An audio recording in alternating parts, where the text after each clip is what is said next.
Drones have struck the US Embassy in Riyadh early Tuesday, igniting a limited fire and causing minor material damage. As confirmed by Saudi Arabia's defense ministry, no reported injuries took place there. This, of course, is the latest that Iran has, of course, been targeting, remember, various nations across the Gulf. So now more details from Riyadh coming in, Ambassador Mukherjee. We're learning no injuries took place, but of course there was that fire there and material damage that the US Embassy in Riyadh sustained. Yes, and actually the US Embassy in Kuwait has also been closed, and the Americans have asked all their nationals to leave as soon as possible all these neighboring countries of Iran. But as I said, these are all limited casualties. It will die down after a few days.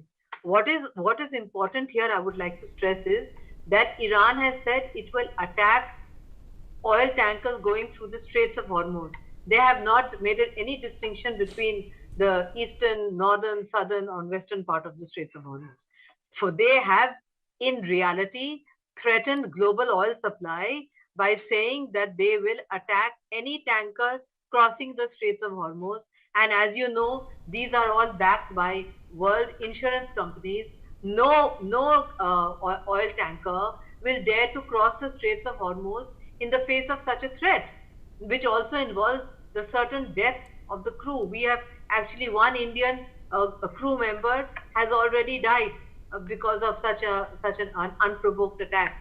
So under those circumstances, it is vital to reopen the Straits of Hormuz, which is why I'm saying that within the next couple of days, there should be negotiations with Iran. But the point is that the Iranians must agree to negotiations either through a mediator or directly. They have attacked their mediators.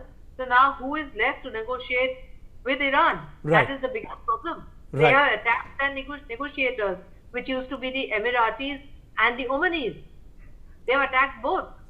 So as I repeat, I don't understand why they are making a bad situation worse. All right. And how long can they stand up to the kind of military pressure that the Americans have? I don't think there'll be boots on the ground. I think it will be over. More breaking news. In fact, also coming in now as the US